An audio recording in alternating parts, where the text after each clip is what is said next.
From the moment I saw Shadow Labyrinth, I was completely taken in by it. It's an idea so out there that I never could have considered it a possibility, and I had to know if the fusion of a darker, futuristic Pac-Man with Metroidvania-inspired gameplay could work. And after putting in quite a bit of time with this amalgamation, yeah, it absolutely does. There are hiccups and it still isn't exactly what I was expecting, but I'm pleased to say that my intrigue was rewarded. Shadow Labyrinth takes place on an unknown planet where a spherical robot named Puck places an unknown soul into an unknown body. Puck is matter-of-fact and confrontational, often laying out elements of this world as if the player should already know them, and it isn't long before this new soul, called Number 8, has procured a strange sword. The only thing they're told is that Puck has a mission to accomplish, and it can only be done with the help of Number 8. It's actually a little unnerving in how the story progresses. Puck is demanding and standoffish, seemingly disregarding the things said by other characters they meet along the way, and casually disregarding the fact that it can take over Number 8's body to devour defeated bosses. It's a characterization that feels so at odds with the affable little hungry man that has defined Pac-Man for the past 45 years. And yet, it's perfect for this game. There's a true sense of mystery to what's happening on the planet, but it's not indecipherable. When Shadow Labyrinth finally shows its hand as to what's actually happening, it makes sense. Best of all, it's not without still more mysteries to unravel as the story progresses. While these story segments come up a fair amount, they're never overbearing. It's just enough to keep me hooked on the next bit of information before the bigger story segments that are certainly more rare. What really stands out to me though is the oppressive feeling of foreboding. Not knowing exactly what's going on certainly helps with that, but I could never feel at ease while playing early on. And a lot of that comes down to how the game is structured.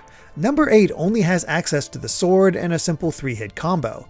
They can attack vertically or even pogo stick across enemies with a downward strike, but outside a dodge roll and a slow stun attack, that's pretty much it at the outset. Enemies are abundant but not overwhelming, though each hit you take matters. Number 8 doesn't have much health, and enemies don't provide anything to replenish it upon defeat. Instead, the player has access to a single restoration charge, at least at the outset. But once it's used, it's gone until Number 8 can make it back to a save point referred to as a Miku Soul. However, these are few and far between. Much more common are checkpoints or simple Miku Souls. If the player is defeated, they can respawn here, but the healing capsule won't be recharged. It makes for some tense moments early on and demands the player learn their abilities to survive. Make no mistake, I died a lot and had to retry sections over and over without access to healing, just doing my best to make it to the next Miku Soul.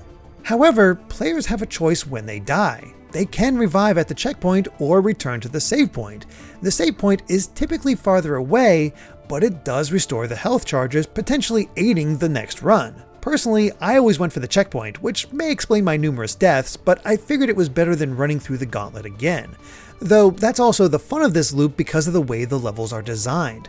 Oftentimes there is one path that can be taken with a few offshoots along the way and multiple teases of destructible walls or keypads that can open up a new path. But rather than discovering some new secret, those are shortcuts.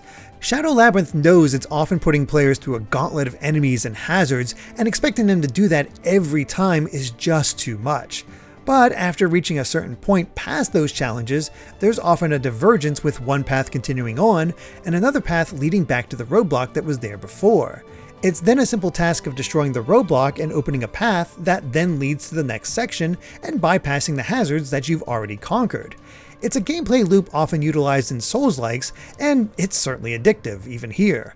I may have died over and over, but I never got discouraged because I only had to worry about that gauntlet once. In that way, it's more like individual platforming challenges or enemy gauntlets.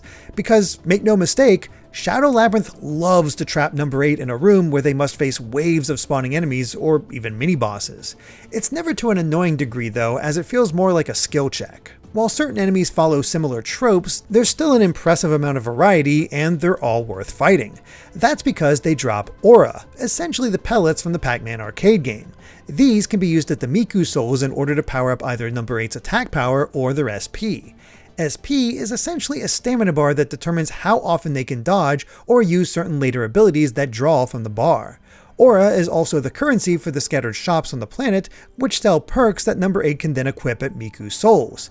These do pretty much what you'd expect in a game like Shadow Labyrinth, powering up certain abilities, increasing how much aura enemies drop, allowing Puck to gather aura for number 8, complete with classic sound effect, and so on. But many of these perks can't be simply bought. More often than not, certain materials are also required, and these are gathered thanks to Puck's Devour ability. Once an enemy is defeated, their body will linger for a short time. The player can use that time frame to have Puck access number 8's Gaia system and eat the defeated enemy.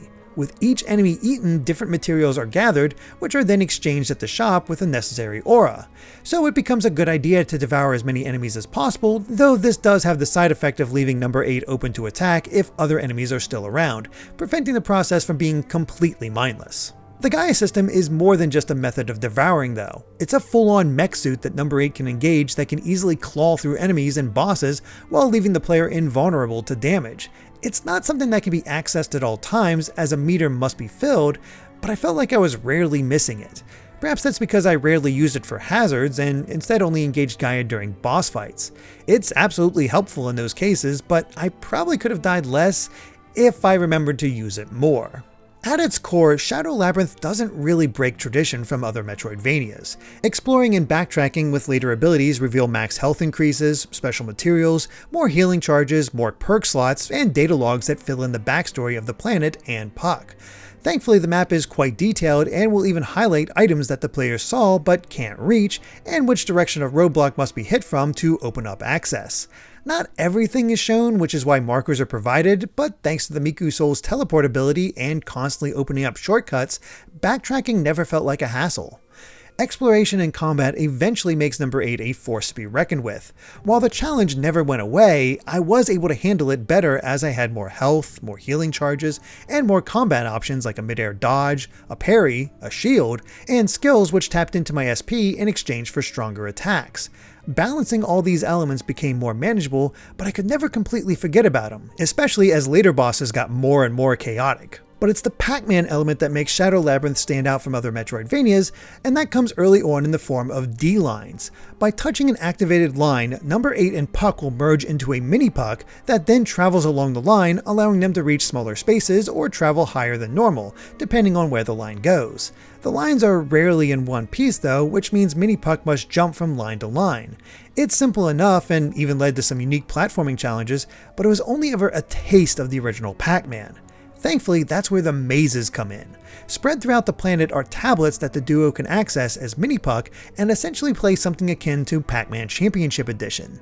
They begin simple enough with the player collecting lines of aura to eventually turn the ghost blue and eat them, to then unlock a fruit that takes them to the next section. It doesn't stay in the maze though. Instead, they begin integrating elements of the D-line platforming, as mini-Puck must use the shifting boxes to turn more ghost blue, eventually culminating in a battle with a huge boss ghost. First, the red aura and small ghosts must be reflected back on him, and then mini-Puck has to chomp away until it's defeated. All of this must be done within a time limit, and the bonus time is used to gather extra fruit. Afterwards, the score from the maze is totaled and extra items are given that can absolutely make later exploration easier. It's a lot of fun on its own, but mastering these mazes is a real challenge, as I still can't get the max score to get the final reward even on the first maze. Still, between the mazes, the D-line, Puck's Devour, and the boss fights against large ghosts called G-hosts, there are enough elements here to both make Shadow Labyrinth feel distinct and as part of the Pac-Man series. There are even other nods to Namco's arcade games of the 80s, but I'll leave those for you to discover yourself.